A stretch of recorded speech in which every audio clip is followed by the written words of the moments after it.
प्रबोध प्रेम यादव और ये फिल्म के डायरेक्टर अनिल राज जी जो हमने के फिल्म सजना को भाग गई सजनी आज लुधियाना में हमने के फिल्म के मुहूर्त भई और बड़ी पैमाने पर मुहूर्त भई। तो और इस फिल्म के प्रोड्यूसर पप्पू सिंघानिया जी को बहुत बहुत बधाई कि इतने बड़े बजट की फिल्म अनिल राज जी को लेकर बना रहे हैं और हमको इसमें कास्टिंग की है, इसके लिए लव यू।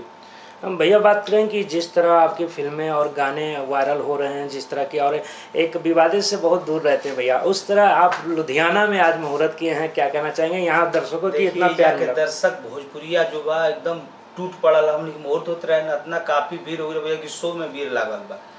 और हम चंडीगढ़ से बाई रोड अनी है तो थोड़ा लेट हो गया, तब पर भी हमने के अपन मुहूर्त कार्यक्रम हो जा कैनी है और बहुत भव्य फिल्म के मुहूर्त भइला। तो और कहानी भी बहुत ही मजेदार बा और अनिल राज जी के साथ हमें पहला फिल्म करता नहीं आसन और पूरा विश्वास पर दोनों भाई मिलकर हमने अच्छा काम करी जाए आप सबके बीच में। बात करें फिल्म के राइटर अरविंद जी के बारे में कुछ बताओ चाहब आप भैया? कहानी के स्टोरी सुन के हम फिल्म साइन करे बनी और अनिल भाई बोलने कि भैया एक को ढंग के बनावे के बाद तो बड़ी खुशी भइल कि चलिए आप जब बोला था नहीं तो जरूर ऐसे बनाई फिल्म में कराएंगे।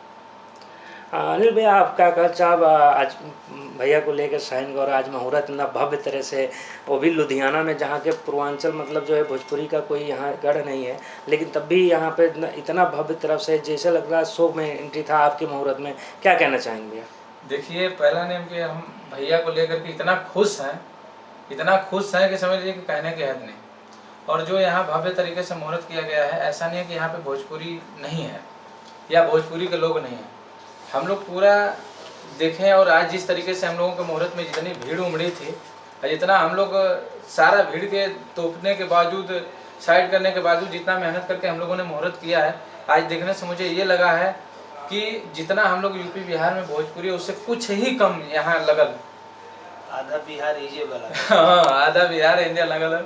जैसे कि हम देख के इतना हैरान हो गई नहीं है कि कुछ कहे लगना। और भैया के लेके हम जो फिल्म के स्टोरी जो हिसाब से हम तैयार कैले बने जाए, वो समझ लें कि जो घड़ी बनी एकदम समझ लें कि दर्शक के एकदम मजा आ जाए। कब तक शूटिंग फ्लोर पे आ रही है फिल्म, उसको कुछ बताना चाहेंगे दर्शकों को?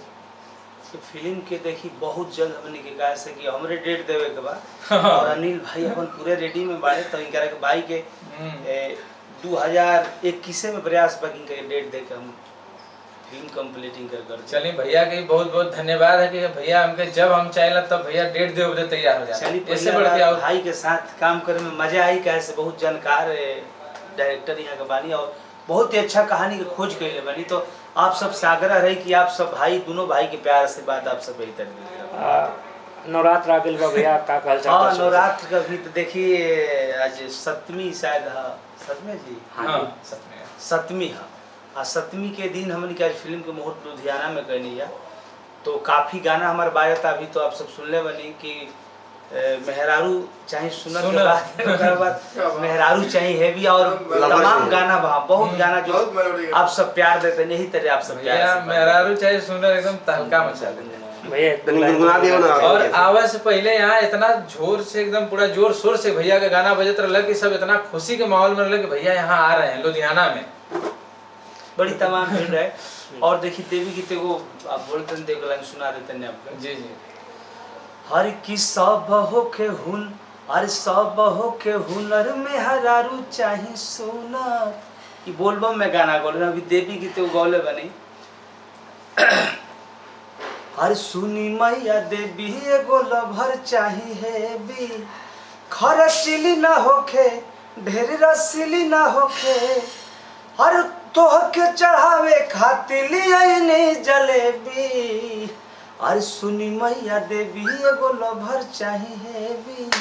आप सब प्यार गाना के देनी और ट्रेंडिंग में बहुत दिन गाना रहा भैया, आप सब बेहतर प्यार से। अभी कौन कौन फिल्म आवे वाला बा भैया? उसका फिल्म देखी गुप्त आवे वाला बा 15-16 फिल्में जो आप सब के बीच में रूप मेरे प्यार का, उसके बाद छुपा रुस्तम, शुभ विवाह, घर जमाई और तमाम फिल्म जो बा हमारे हथकड़ी 2 बहुत सारा जो थिएटर में रिलीज होके वाला बा। अभी कौन कौन फिल्म अभी शूटिंग के प्लान? 15 तारीख से देखिए अभी हाल में हम कर कहने घर जमाई बंटी सिंह जी को कर बाद अभी साउथ के डायरेक्टर जितेंद्र गिरी जी के कर कहने अभी टूट रिश्ता, ओकर बाद 15 तारीख से हमार फिल्म बा सचिन यादव जी के साथ जौनपुर में, जो बहुत ही वो भी बढ़िया फिल्म बा।